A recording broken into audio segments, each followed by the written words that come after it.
Hello friends, welcome back to my YouTube channel. आज हम लोग देखने वाले सिंप्लेक्स मेथड का सेकंड क्वेश्चन को कि कैसे सॉल्व करें। अगर आप फर्स्ट क्वेश्चन नहीं देखे हैं तो आप जाके यूट्यूब पे मेरा प्लेलिस्ट को एक्सेस कर सकते हैं। डिस्क्रिप्शन में लिंक दिया हुआ या फिर ऊपर आई बटन पे लिंक दिया हुआ है। तो चलिए देखते हैं क्वेश्चन को कैसे सॉल्व करते हैं। तो मैक्स जेड, पहला हम लोग का काम क्या होता है? पहला काम होता है कि देखें कि जो ऑब्जेक्टिव फंक्शन है वे मैक्सिमाइजेशन टाइप का है कि नहीं। यस है, मैक्स जेड, ठीक है। दूसरा होता है कि कांस्टेंट देखेंगे, कांस्टेंट का जो ये साइन होता है ये लेस देन होना चाहिए। तो इसका भी है, इसका भी है, इसका भी है, ठीक है। तो अब हम लोग ये क्वेश्चन को आगे फर्दर प्रोसीड करेंगे। कैसे करते हैं देखिए। सबसे पहले इक्वलाइज किया जाता है। तो जब इक्वलाइज करेंगे, ठीक है, तो आपका ये क्या बनेगा? x1 plus x2 plus s1 less than equal to, equalize करें सॉरी, इक्वल टू 2, ठीक है।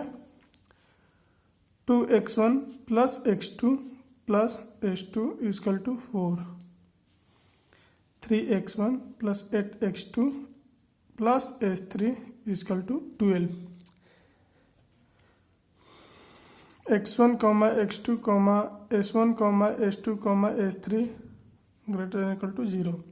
हियर s1 s2 s3 ये क्या होता है? Slack variable. तो जब ऑब्जेक्टिव फंक्शन को स्लैक वेरिएबल के टर्म में लिखेंगे तो कैसे होगा? ठीक है, 10x1 plus 6x2 plus 0 into s1 plus 0 into s2 plus 0 into s3, ठीक है। तो अब टर्न आता है टेबल बनाने का। तो टेबल बनाएंगे, टेबल देंगे CB, ठीक है, BB, XB, X1, X2, S1, S2, S3, ठीक है।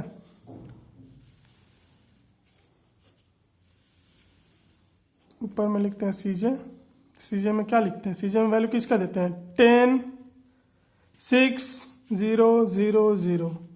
ये आपका मिन कॉलम होता है XB बाई की कॉलम।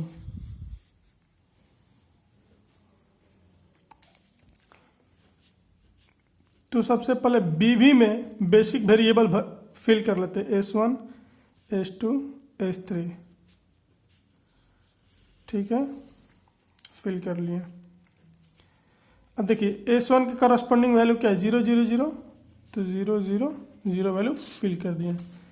XB का वैल्यू बताया था कि ये राइट साइड वाला होता है, तो राइट साइड वाला फिल करेंगे 2, 4, 12। अब ये यहां जो वैल्यू होता है ये कांस्टेंट का कोफिशिएंट होता है, 1, 1, 1, 0, 0, 2, 1, 1, 0, 0, 3, 8, 1, 0, 0, ठीक है। अब हम लोग को क्या निकालना रहता है? ZJ कैसे निकलता है? This into this plus this into this plus this into this, x1 के लिए तो यहाँ लिख देंगे 0 into 1 plus 0 into 2 plus 0 into 3, तो 0 हो जाएगा। ठीक वैसे 0 इंटू 1, 0 इंटू 1, 0 इंटू 8 प्लस करेंगे 0 हो जाएगा। ये भी 0, ये भी 0, ये भी 0, ठीक है। अब निकालेंगे ZJ minus CJ।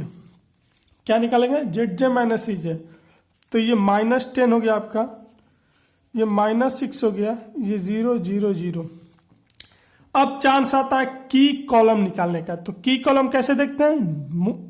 Most negative element in ZJ minus CJ। तो ये आपका क्या होगा? की कॉलम हो गया। तो की कॉलम, तो इसका वैल्यू फाइंड कर लेंगे। 2 divided by 1 equal to 2, 4 divided by 2 equal to 2, 12 divided by 3 equal to 4। तो इसके बाद देखिएगा, अब ये दोनों कॉमन आ गया। आप कोई भी ले सकते हैं, हम इसको लेते हैं, ठीक है। तो ये मेरा क्या करस्पॉन्डिंग हो गया? की रो हो गया, की रो हो गया। अब ये मेरा आउटगोइंग एलिमेंट बना। तो आउटगोइंग एलिमेंट तो क्या करते, इसको इसे रिप्लेस करते हैं, x1 को x2 से रिप्लेस करेंगे। तो चलिए नेक्स्ट टेबल में देखते हैं कैसे रिप्लेस करके टेबल को बनाते हैं। तो ये मेरा सेकंड टेबल है। तो जो रिप्लेस किए इसको इससे, तो पहले लिख देंगे यहाँ x1 आ जाएगा, remaining as usual s2 s3, ठीक है। तो क्या करते, याद बोले थे हम कि की एलिमेंट का बस वैल्यू जो होगा वो 1 रहेगा, बाकी रिमेनिंग 0, अप या डाउन में रिमेनिंग 0 कर देंगे। की कॉलम का जो एलिमेंट रहेगा आउटगोइंग एलिमेंट उसको 1 रखना, बाकी को 0 कर देना। आप रो या कॉलम ऑपरेशन अप्लाई करके कर सकते हैं। तो हम लोग चलिए देखते करते हैं इसको। तो ये तो 1 है, इसको मान लेते R1 R2 R3, ठीक है। R1 R2 R3, आप इसका वैल्यू यहाँ CJ लिख देते हैं। CJ क्या है 10 6 0 0 0, ठीक है। तो x1 का करस्पॉन्डिंग वैल्यू है 10 0 0। अब देखिए R1 1 है, इसको कोई कुछ नहीं करना है, इसको एज यूजुअल लिख देंगे। तो R1 हो जाएगा। तो 1 2 1 1 0 0, ठीक है। अब इसको भूल जाइए कि ये रो आपके पास था। अब ये दोनों रो रहेगा। तब R2 पे क्या ऑपरेशन करेंगे कि मेरा यहाँ पे 0 आ जाएगा। तो देखिए R2 पे क्या ऑपरेशन करेंगे, तो यहाँ पे R2 माइनस 2 इंटू R1। चलिए देखते हैं क्या वैल्यू आता है। R2 माइनस 2 तो 4 माइनस 4 R2 का वैल्यू है आई इंटू 2, तो 4 माइनस 4 0 हो जाएगा। वैसे ही इसका भी वैल्यू 0 हो जाएगा। इसका वैल्यू आपका -1 हो जाएगा, इसका वैल्यू आपका -2 हो जाएगा, इसका वैल्यू 1 हो जाएगा, इसका वैल्यू 0 हो जाएगा, ठीक है। अब R3 पे अप्लाई करेंगे। R3 देखिए यहाँ 3 है, हमको 0 करना है। तो हमको 0 करना है, तो R3 लिख दिए यहाँ पे। अब मेरा की रो क्या था, R1 था, ठीक है। तो माइनस साइन लगा के यहाँ से 3 से मल्टीप्लाई कर देंगे तो हो जाएगा 0। तो चलिए देखते क्या इसका आता है। इसका आ जाएगा यहाँ 6 आ जाएगा, यहाँ 0 आ जाएगा, ये 5 हो गया आपका, ये -3 हो गया,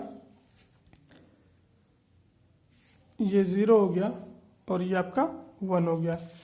अब हमको निकालना है ZJ कैसे निकालते हैं।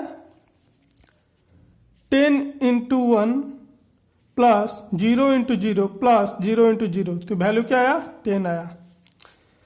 10 into 1 plus 0 into -1 plus 0 into 5, आपका क्या वैल्यू हो गया। इसका वैल्यू आया क्या 10 आ गया आपका, ठीक है। 10 इंटू 1 ये तो 0 हो जाएगा, तो 10 इसका भी वैल्यू होगा, इसका 0 आ गया, और इसका भी आपका 0 आ गया। तो अब निकालेंगे ZJ माइनस CJ। क्या निकालेंगे ZJ माइनस CJ। तो 10 माइनस 10 0, 10 माइनस 6 4, 10 माइनस 0 10 0 0। तो अब आप देखिएगा कि यहाँ पे जो ZJ माइनस CJ वैल्यू निकले वो ग्रेटर देन इक्वल टू 0 है। तो यहाँ पे हम लोग स्टॉप कर देंगे, ये टर्मिनेटिंग कंडीशन होता है इसका। तो देखिए x1 का वैल्यू क्या है, x1 का करस्पॉन्डिंग वैल्यू, तो हियर x1 का वैल्यू हो गया 2, x2 नहीं है इसमें, हम 0 पुट कर देंगे नॉर्मली, कोई टेंशन की बात नहीं है। तो अब जब इसको इस ऑब्जेक्टिव फंक्शन में पुट करेंगे, यहाँ पे जो ऑब्जेक्टिव फंक्शन है आपका मैक्स जेड क्या हो जाएगा, max Z equal to 10x1 plus 6x2 10 into 2 plus 6 into 0 20। ये आपका आंसर हो गया, ये और ये। इसी तरह के वीडियो देखने के लिए हमारे चैनल को सब्सक्राइब करें। तब तक मिलते हैं नेक्स्ट वीडियो में। Thank you, bye bye.